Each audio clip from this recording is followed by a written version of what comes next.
आपका ACDP के 2 question है, ठीक है ना, जो हमारे KVS NVS हरियाणा में और DWSP में और CTET में भी आ चुके हैं, ठीक है ना। तो इनको हम कुछ करते हैं इन क्वेश्चनों को कि विकास के संदर्भ में कौन सा कथन गलत है। पहला जो क्वेश्चन है तो इसमें ये जो अब जो नहीं या गलत वाले क्वेश्चन कुछ सालों से ज्यादा आने लगे हैं, 2-3 साल से। विकास के संदर्भ में कौन सा कथन गलत है, तो गलत यानी अब इसमें गलत बताना है। अब इसमें कहना मतलब गलत पूछा तो 3 सही होंगे और 1 गलत होगा, वो चीज है। तो पहले उन 3 सही को हम आसानी से ढूंढ सकते हैं कि विकास के प्रत्येक चरण में खतरा है, ये बिल्कुल सही बात है। जैसे जैसे हमारी अवस्था, इन 4 अवस्थाएं बताई गई हैं विकास की, जैसे जैसे विकास होता है तो वहां खतरा रहता है, ठीक है, विकास में कहीं गड़बड़ ना हो जाए। विकास उत्तेजना द्वारा सहायता युक्त नहीं है, विकास उत्तेजना द्वारा सहायता युक्त है, तो आंसर तो हमें यही मिल गया, ठीक है ना। विकास उत्तेजना द्वारा सहायता युक्त नहीं है, जबकि ये गलत है, विकास उत्तेजना द्वारा सहायता युक्त है। सांस्कृतिक परिवर्तन के द्वारा विकास प्रभावित है, ये तो गलत है। यानी क्या मतलब, वैसे ये सही है क्योंकि गलत पूछा, ये सही है कि जैसा आपका समाज होगा, जैसा आपकी संस्कृति होगी, आपके विकास में परिवर्तन भी उसी तरह से होगा।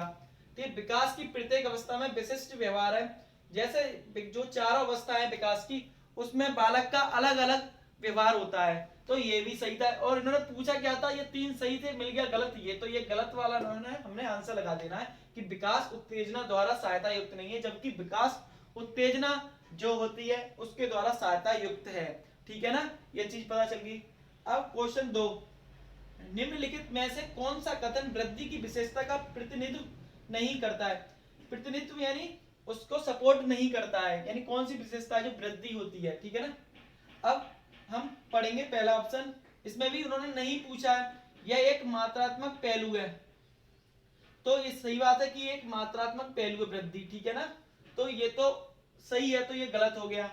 यह मापने योग्य नहीं है, हम वृद्धि को पता है माप नहीं सकते हैं कभी भी, तो जबकि यह और क्या कहते हैं, मगर हम जो कुछ जब मनोवैज्ञानिक ने अपने सिद्धांत दिए थे तो उन्होंने कुछ चीजें यानी इजाद कर दी जिससे कि हम वृद्धि को माप सकते हैं, तो इन्होंने कहा है कि यह मापने योग्य नहीं है, जबकि यह मापने योग्य है, तो आंसर हमारा ये मिल गया कि यह मापने योग्य नहीं है, जबकि वृद्धि क्या होती है, मापने योग्य होती है।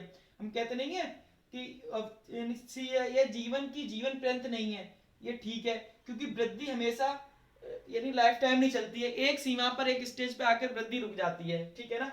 यह केवल शारीरिक विकास को दर्शाता है, ये भी ठीक है कि ये केवल जो वृद्धि होती है केवल हमारे शारीरिक विकास को दर्शाता है कि हाँ इतना इस स्टेज में अवस्था में हुआ, इतना इतना इतना इस अवस्था में हुआ।